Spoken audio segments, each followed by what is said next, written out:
Ethan Cole was not a man given to arrogance, but there were few who could rival his mechanical expertise. At 24, he had already earned a reputation as one of the most skilled and resourceful mechanics aboard the Solus Forge, an aging interstellar repair station orbiting the disputed zone between human and alien territories.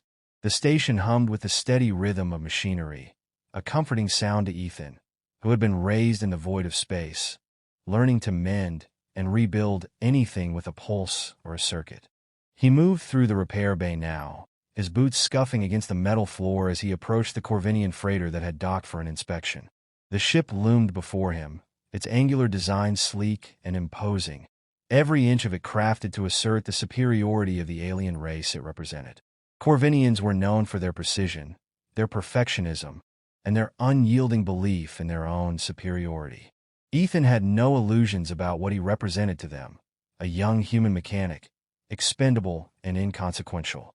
The crew of the freighter stood by, their emerald-skinned forms strikingly tall and lithe, their eyes sharp with a calculated coldness. Among them was Velker, the ship's first engineer, a figure draped in ornate engineering garb, his long fingers twitching as if they itched to resume his work. His expression was inscrutable, but the flicker of disdain in his eyes when he glanced at Ethan was unmistakable. "Ethan Cole," Velker said with a clipped tone, his voice carrying the weight of authority.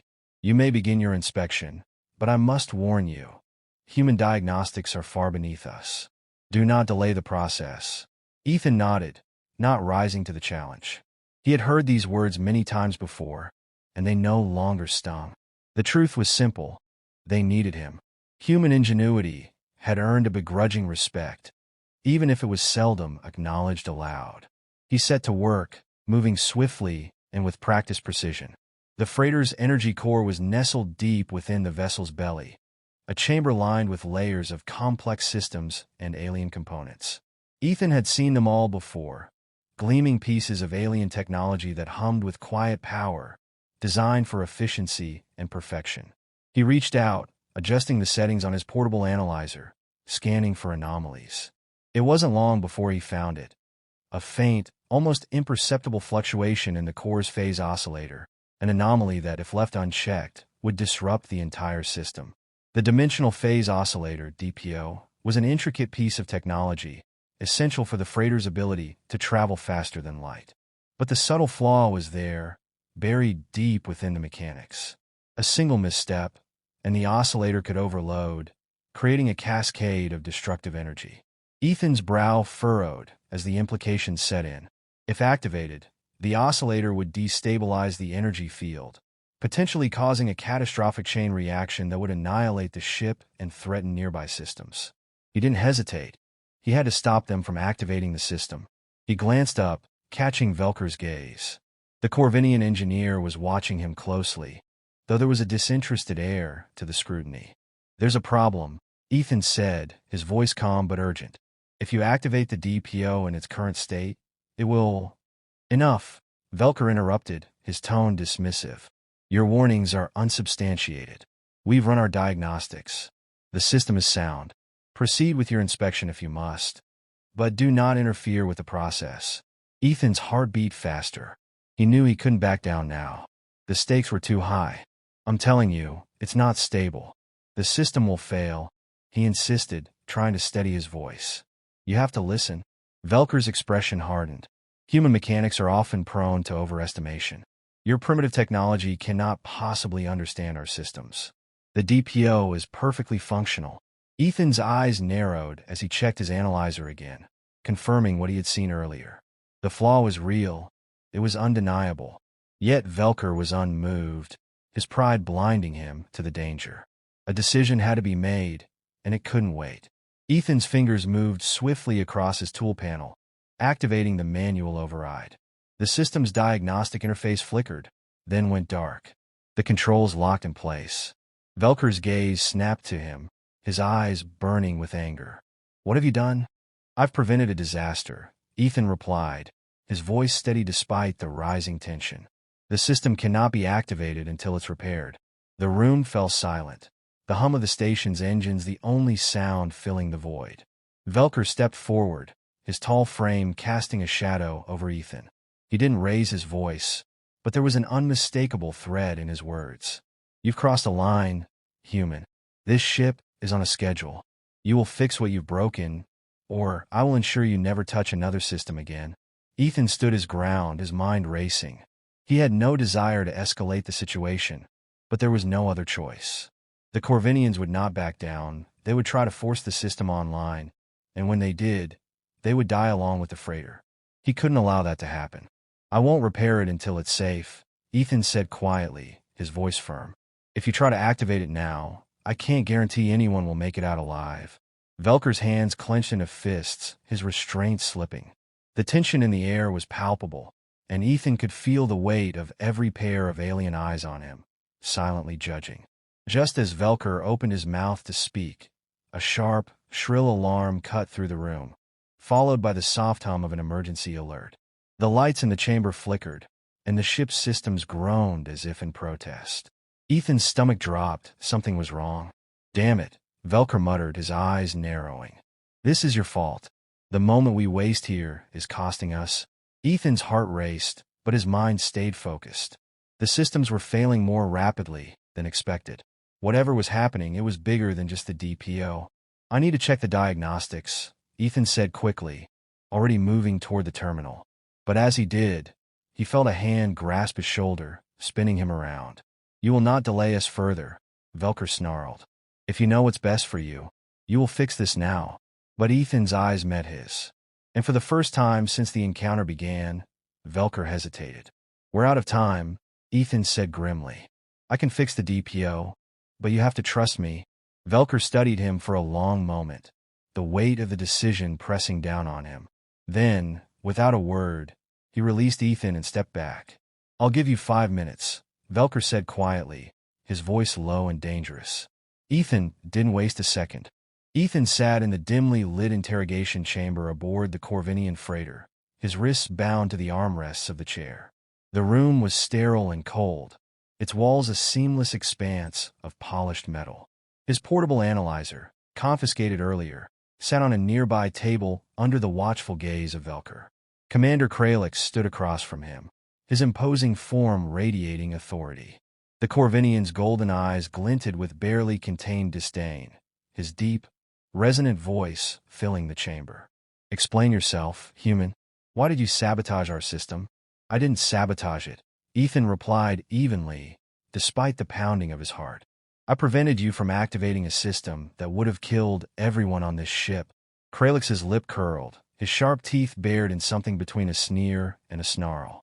Arrogant and presumptuous. You jeopardize our mission, then dare to lecture us on our own technology. Velker, standing to Kralix's right, crossed his arms but said nothing. His silence spoke volumes. For all his earlier bravado, the first engineer had seen the warning signs too. The faint flicker of uncertainty in his expression didn't escape Ethan's notice. I ran multiple diagnostics, Ethan continued, his voice steady. Your dimensional phase oscillator is flawed. There's a subroutine conflict between the oscillator's core and its auxiliary stabilizers.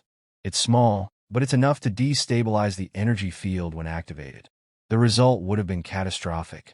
Kralix leaned closer, his voice dropping to a dangerous whisper. And yet, you presume to know more than the engineers who built it? Ethan met his gaze, refusing to back down. I don't know more than your engineers, Commander. But I've seen something like this before. The room fell silent, the weight of his words hanging in the air. Velker shifted uncomfortably, his arms falling to his sides. Ethan took a deep breath and continued. Years ago, I was aboard a colony ship that suffered a similar failure. The oscillator was pushed beyond its limits, and the energy field collapsed. We were lucky to survive the initial explosion, but the damage tore through the ship. My parents were killed. I've spent my entire life making sure something like that doesn't happen again. Kralix straightened, his expression unreadable. A tragic story, but irrelevant. We demand proof, not sentiment. Velker cleared his throat, drawing Kralix's attention. Commander, the human may be impulsive, but he raises a valid concern. There was a minor fluctuation during the last diagnostic. I dismissed it as an anomaly, but now I'm not so sure. Kralix's gaze snapped to Velker, his tone icy. You doubt the integrity of our systems? I doubt nothing, Velker replied, though his voice carried an edge of uncertainty.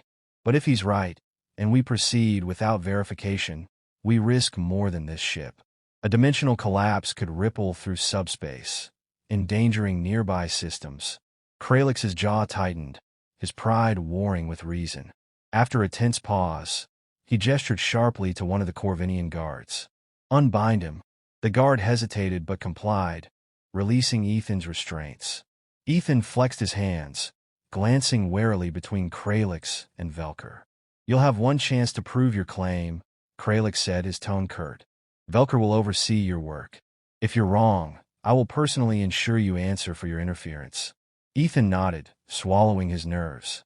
Fair enough. In the heart of the engineering bay, Ethan worked quickly, Velker hovering over him like a storm cloud. The tension between them was palpable, but Ethan focused on the task at hand. He had convinced Kralix to delay activation, but the clock was ticking. The freighter's mission had been postponed, and the crew's growing agitation was a constant reminder of the stakes. This isn't just about pride, Ethan said as he examined the oscillator's inner workings, his fingers deftly navigating the complex tangle of conduits and circuits. If this fails, it'll be your lives on the line. Velker's lips thinned, but he didn't respond immediately. When he finally spoke, his voice was quieter, almost reluctant. You speak as though you're certain of your own infallibility. Perhaps humans truly believe their improvisation trumps precision. It's not about improvisation, Ethan said without looking up. It's about understanding. Machines aren't perfect, no matter who designs them. A good engineer doesn't assume perfection. They prepare for failure. Velker studied him for a long moment, then nodded grudgingly. Show me. Ethan plugged his analyzer into the system, projecting a holographic display of the oscillator's internal functions. He highlighted the conflicting subroutines, their interaction creating a feedback loop that destabilized the system. Velker leaned in, his sharp eyes narrowing as he scrutinized the data. This shouldn't be possible, Velker muttered. The manufacturers guarantee flawless integration. Well, they missed something, Ethan said, his tone clipped. This subroutine wasn't designed to handle fluctuations from your auxiliary power grid. It's a design flaw. Velker's jaw tightened, his pride clearly stung. But to Ethan's surprise, the engineer didn't argue. Instead, he began offering suggestions, pointing out potential solutions and adjustments. For the first time, they worked together, their combined expertise bridging the gap between their cultures. Ethan was struck by Velker's methodical precision, his every movement calculated and efficient. Velker, in turn, seemed grudgingly impressed by Ethan's intuitive grasp of the system's intricacies. I'll admit, Velker said after a while, his tone grudging, you have a unique approach. For a human. Ethan smirked. I'll take that as a compliment. Their tenuous alliance was interrupted by the blaring of an alarm. The ship's emergency lighting bathed the engineering bay in crimson, and a voice crackled over the intercom. Unidentified vessels approaching. Hostile intent detected. All crew to battle stations. Velker's expression darkened. Pirates, he growled. Ethan's stomach sank. The pirates weren't just a threat to the ship. They were a ticking clock. If the freighter's defenses failed, the crew would have no choice but to activate the oscillator, flaws and all. Kralix's voice boomed over the intercom. Velker, report to the bridge immediately. The human stays here. Finish the repairs, or we'll activate the system regardless. Velker hesitated, his gaze flicking to Ethan. For a moment, the distrust between them seemed to vanish, replaced by something akin to understanding. Don't waste this chance, Velker said quietly. Then he turned and strode out of the bay, leaving Ethan alone with the broken system and the weight of an impossible decision. Ethan exhaled shakily, his mind racing. The oscillator was stable, for now, but the repairs weren't complete. And with the pirates closing in, time was running out faster than he could think. He rolled up his sleeves and got back to work. He wasn't just fighting to save a ship. He was fighting to prove that humans, despite their imperfections, could stand shoulder to shoulder with even the most advanced species in the galaxy.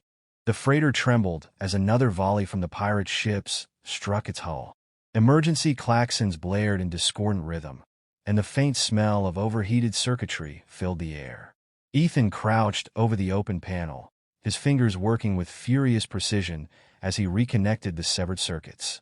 The dimensional phase oscillator hummed softly, its fragile stability a cruel reminder that failure would mean obliteration, not just for the freighter, but for everyone in the surrounding sector. He tightened a bolt and leaned back, wiping sweat from his forehead with the sleeve of his grease-streaked coveralls. The pirates had cut through the outer defenses faster than expected. Time was running out. Status report. Velker's sharp voice cut through the chaos. Ethan glanced over his shoulder to see the Corvinian first engineer stride into the room, his calm veneer cracking under the weight of the crisis. His uniform was disheveled, and there was a shallow cut above his brow, evidence of the skirmish on the bridge. Nearly there, Ethan replied, his voice tense. The core's stabilized, but the auxiliary power relays are still misaligned. If we activate the oscillator now, it'll overload. Velker's jaw tightened as the ship groaned beneath another impact. He glanced at the overhead display, where the pirate ships swarmed like predatory shadows, bombarding the freighter's shields. We don't have time. The captain is prepared to activate the system anyway. Ethan shot to his feet, anger flashing in his eyes. If you do that, this ship will tear itself apart. I need 10 more minutes. We don't have 10 minutes. Velker snapped, his frustration boiling over. He paced the room, the weight of the decision etched into every line of his face. The pirates are preparing to board. If they take control of this ship, we're all dead. Ethan squared his shoulders, his voice steady despite the rising tension. Then you've got a choice to make. Either trust me to fix this, or roll the dice and hope your ship survives a subspace implosion. Your call. Velker stopped pacing, his sharp eyes locking onto Ethan's. For a long moment, the room was silent except for the distant rumble of explosions. Then, with a sharp exhale, Velker nodded. 5 minutes. No more. Ethan didn't waste time responding. He dropped to his knees and plunged his hands back into the circuitry, rerouting power through the secondary conduits.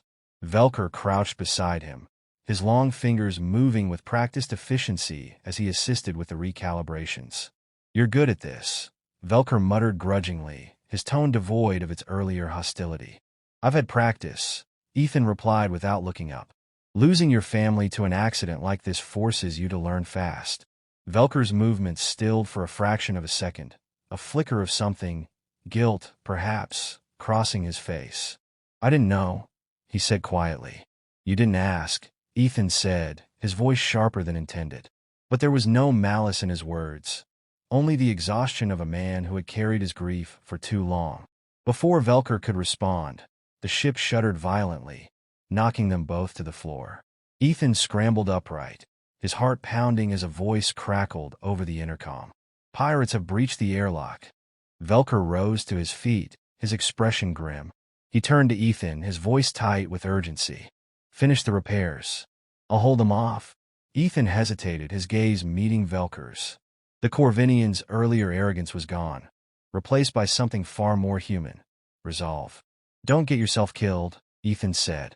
Velker's lips twitched in the faintest hint of a smile. Just fix the oscillator, human.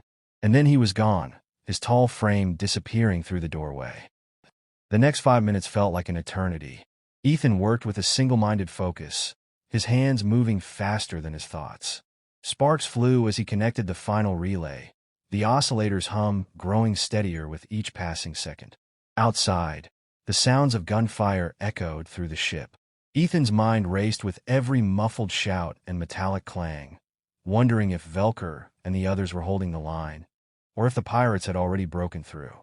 Finally, the oscillator systems came online. Ethan exhaled a shaky breath, relief flooding his chest. The display blinked green, signaling stability.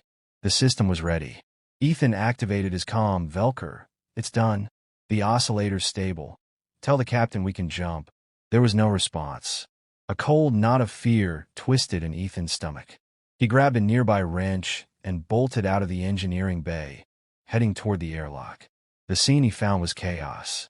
Several Corvinian crew members lay unconscious, or worse, on the floor, their weapons scattered around them. The pirates, clad in mismatched armor and wielding crude energy rifles, were advancing toward the bridge. In the middle of the carnage stood Velker, his uniform torn and his breathing labored. He clutched a jagged piece of metal, using it as an improvised weapon to fend off two pirates. Blood streaked his face, but his eyes burned with defiance. Ethan didn't think. He lunged forward, swinging the wrench with all his strength. It connected with a sickening crack, and one of the pirates dropped to the floor. The other turned on him, but Velker was faster, driving the jagged metal into the pirate's side. The two men stood over the fallen attackers, their breathing heavy. Velker glanced at Ethan, a flicker of surprise in his expression. "You fight as recklessly as you repair," Velker said, a faint note of humor in his voice. Ethan smirked, wiping the bloodied wrench on his coveralls. "And you're not half bad in a fight for an engineer." Velker's expression sobered. "We need to get to the bridge. The captain has to activate the jump now." Together, they sprinted toward the bridge. When they arrived, Kralix was already at the controls, his golden eyes narrowing as he saw Velker and Ethan enter. "The system is operational?" Kralix demanded. "It is," Ethan said, "but you need to activate it now, or we're not making it out of here." Kralix didn't hesitate. He issued the command, and the oscillator roared to life. The freighter shuddered violently as the jump began, space warping around them. For one terrifying moment, Ethan held his breath, waiting for the system to fail. But it didn't. The ship stabilized, and the stars outside the viewport blurred into streaks of light as they entered subspace. Ethan collapsed into a nearby chair, his legs trembling with exhaustion. Velker sat beside him, his expression unreadable. "You saved us," Velker said finally, his voice quiet. "We saved us," Ethan corrected, his gaze meeting Velker's. Velker inclined his head, a rare gesture of respect. "Perhaps humans aren't as inferior as we believed." Ethan chuckled, leaning back in his chair. "Don't get used to saying that." Velker's lips curved into a faint smile, and for the first time, the divide between them seemed smaller, bridged by shared struggle and hard-won trust. The freighter sped on through the void, leaving behind the wreckage of battle and carrying with it the fragile beginnings of an unlikely alliance.